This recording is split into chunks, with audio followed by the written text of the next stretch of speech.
दोस्तों, आज देश के प्रधानमंत्री नरेंद्र मोदी का बिहार दौरा है। अभी से 1 घंटे बाद वो बिहार पहुंचेंगे, मधुबनी पहुंचेंगे। कई योजनाओं का शिलान्यास करना है और इस बीच जो पहलगाम में घटना घटी है उसको लेकर भी देश के प्रधानमंत्री संबोधित कर सकते हैं। लेकिन दोस्तों, हमारा खबर ये नहीं है, खबर है बिहार भाजपा का। बिहार, देखिए कहते हैं ना, एक कहावत है कि एक अनार 100 बीमार। बचपन से हम सुनते आए हैं, लेकिन बिहार की राजनीति में इसे इस वक्त हम चरितार्थ होते हुए देख रहे हैं। क्यों चरितार्थ हो रहा है? एक सीएम की कुर्सी है और 2 दर्जन से अधिक अब तक प्रत्याशी हो चुके हैं। 2 दर्जन, और सिर्फ एक गठबंधन की मैं बात कर रहा हूं।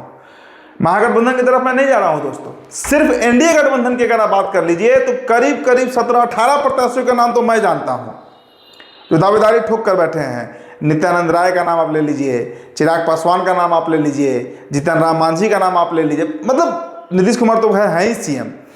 तो दर्जन से अधिक 17-18 प्रत्याशी हैं जो मुख्यमंत्री की दावेदारी कर रहे हैं। सिर्फ बीजेपी के अंदर देखिए खबर हमारा बीजेपी से जुड़ा है और बीजेपी के अंदर कई फाड़ होते हुए दिख रहा है। ये चुनाव इतना आसान एनडीए गठबंधन के लिए नहीं होगा अगर बीजेपी इसी रवैये पर चुनाव लड़ी तो। प्रदेश अध्यक्ष दिलीप जायसवाल झंझारपुर में एक सभा को संबोधित कर रहे थे और वहां पर उन्होंने कह दिया कि नीतीश मिश्रा जो है, जो उद्योग मंत्री हैं बिहार सरकार के, नीतीश मिश्रा वो बिहार के नंबर 1 मिनिस्टर हैं और अगर दिलीप जायसवाल का चलता तो दिलीप जायसवाल नीतीश मिश्रा को बिहार के मुख्यमंत्री बना देते। नीतीश मिश्रा को आप जानते होंगे, नीतीश मिश्रा पूर्व मुख्यमंत्री जगन्नाथ मिश्रा के पुत्र हैं, तेज तर्रार नेता हैं। हमारे भी बातचीत होती है, बिहार के लिए विजन बड़ा उनका क्लियर है। कई बार उनसे बातचीत में बिहार को लेकर बड़ा, मतलब अब कहिए कि पॉजिटिव भी रहते हैं और ब्राह्मण समाज से आते हैं। तो दिलीप जायसवाल ये बात क्यों कह रहे हैं? लेकिन दोस्तों, इससे पहले आपने कल की तस्वीर भी देखी होगी राजीव प्रताप रूडी की। वीर कुंवर सिंह महोत्सव मनाया जा रहा था, कई गणमान्य, कई दिग्गज माननीय पहुंचे थे।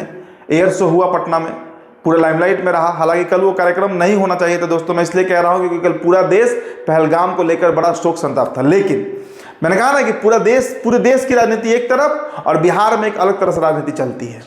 पूरा देश पहलगाम पे ट्रेंड कर रहा था और बिहार में क्या हो रहा था? नेता लोग बैठकर एयर शो देख रहे थे। खैर, वो तो एक अलग मसला है। बिहार बीजेपी के अंदर क्या खटपट है? राजीव प्रताप रूडी ने कल साफ संकेत दे दिया कि राजपूतों की अनदेखी नहीं चलेगी। तो अब सवाल उठता है कि राजीव प्रताप रूडी केंद्र में मंत्री बनने के लिए शो कर रहे थे या बिहार के मुख्यमंत्री बनने के लिए? क्योंकि लोकसभा चुनाव का पहले दोस्तों, अगर आपको याद होगा तो एक कार्यक्रम हुआ था राजीव प्रताप रूडी का, उस कार्यक्रम में मैं मौजूद था और वहां पर उन्होंने जो बातें कही थी मंच से, हालांकि वो खबर हम लोग चलाए भी थे उस वक्त, उन्होंने कहा था कि जब बिहार ही बैकवर्ड राज है तो यहाँ कोई जाति फॉरवर्ड कैसे हो सकता है।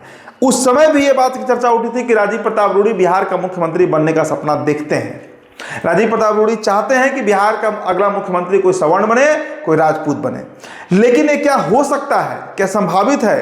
और एक तरफ दिलीप जायसवाल जो नीतीश मिश्रा को आगे कर रहे हैं, तो दूसरी तरफ राजीव प्रताप रूडी हैं जो खुद को आगे कर रहे हैं। तो भारतीय जनता पार्टी के अंदर दोस्तों कई खेमे काम कर रहे हैं, कई गुट हो चुका है। और देखिए, एक बात आप बड़ा स्पष्ट समझ लीजिए कि बिहार बीजेपी की दुर्गति जितना बीते 10 सालों में हुआ है उतना किसी राज्य में नहीं हुआ है। और कारण क्या है?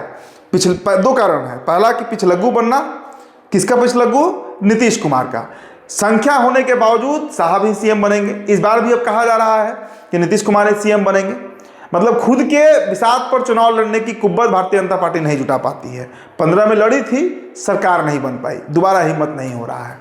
दूसरा कारण समझिए, भारतीय जनता पार्टी के अंदर, मैंने वीडियो की शुरुआत में क्या कहा आपसे कि कई चेहरे हैं, कई गुट हैं जो चाहता है कि उन्हें सीएम बनाया जाए। एक तरफ नंद किशोर यादव भी हैं तो कहते हैं कि भाई 7 टर्म से एमएलए हैं, अब तो स्पीकर भी हो गए, हम क्यों नहीं। नित्यानंद राय हैं, दोनों यादव समाज से आते हैं। नित्यानंद राय को लेकर तो चर्चा लंबे समय चलती रही है कि बीजेपी अगर उनको आगे बढ़ाती है सीएम बनाने के लिए तो तेजस्वी काउंटर कर पाएंगे, होते नहीं दिखा है।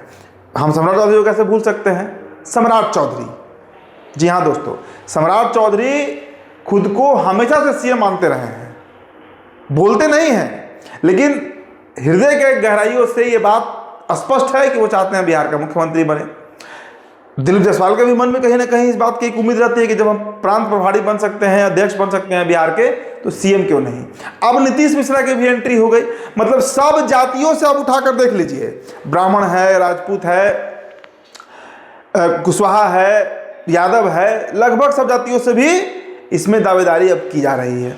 तो दोस्तों देखिए, बिहार में एनडीए गठबंधन में जिस तरह की परिस्थितियां बन रही हैं और खासकर भारतीय जनता पार्टी के अंदर जिस तरह की परिस्थितियां बन रही हैं, एक बात तो बड़ा स्पष्ट है कि कोई नेता एक दूसरे के फेवर में नहीं है, कोई नेता एक दूसरे को पसंद नहीं करता, कई गुट काम कर रहे हैं और यही सबसे बड़ा कारण है जो भारतीय जनता पार्टी को बैकफुट पर लाता है बिहार में। देखिए ना, चुनाव है, 6 महीने के बाद इलेक्शंस होने वाले हैं और इस वक्त लड़ाई क्या चल रही है, कोई किसी को मुख्यमंत्री बना रहा है, कोई कार्यक्रम कर रहा है कि उस पर नजर जाए, कोई धमका रहा है कि हमारी जाति को कम मत आंकिए, कोई मुरठा बांधे हुए था, मुरठा खोल दिया, लेकिन अभी भी वो सपना टूटा नहीं है कि मुख्यमंत्री बनेगा। तो दोस्तों, इस तरह का जो समीकरण बन रहा है बिहार में, खासकर भारतीय जनता पार्टी के अंदर, ये किसको फायदा पहुंचाएगा? ये सीधा सीधी फायदा पहुंचाएगा तेजस्वी प्रसाद यादव को, क्योंकि खबर तो हमारे पास इनपुट है इस बात को लेकर कि बीजेपी के अंदर गुटबाजियां बहुत ज्यादा है और सुशील मोदी के जाने के बाद, मतलब जो पोस्ट सुशील मोदी एरा चल रहा है बीजेपी का, इसमें तो गजब की गुटबाजी है। तो भारतीय जनता पार्टी पहले तय करे, क्योंकि एक तरफ नीतीश कुमार हैं जो कि अडिग हैं कि मुख्यमंत्री वही बनेंगे, उस पर कोई हस्तक्षेप, कोई सवाल नहीं उठना चाहिए। जेडीयू ने क्लियर मैसेज दे दिया है। फिर बीजेपी इस तरह के बयान क्यों दे रही है कि फलाना मुख्यमंत्री बन सकते हैं, ये हो सकता है, वो हो सकता है। आप चिराग पासवान को भी कैसे भूल सकते हैं भाई? चिराग पासवान एक अलग ही धुन में है, चिराग पासवान एक अलग ही गीत गा रहे हैं। चिराग पासवान तो कह रहे हैं कि बिहार आ रहे हैं हम, और केंद्र की राजनीति छोड़कर अगर बिहार आते हैं तो उसका क्या उद्देश्य हो सकता है? अगर सीएम की कुर्सी नहीं मिलेगी तो उससे नीचे का कुछ स्वीकार होगा क्या चिराग पासवान को? तो एनडीए पहले ये क्लियर कर ले और ये तय कर ले कि सीएम का चेहरा कौन होगा। देखिए, महागठबंधन की अगर बात कीजिए तो वहां संसद सिर्फ कांग्रेस को लेकर है। कांग्रेस पार्टी ही थोड़ा सस्पेंस पैदा कर रही है कि तेजस्वी सीएम फेस होंगे या नहीं होंगे। बाकी सब दल तैयार हैं और उतने दल भी वहां नहीं है।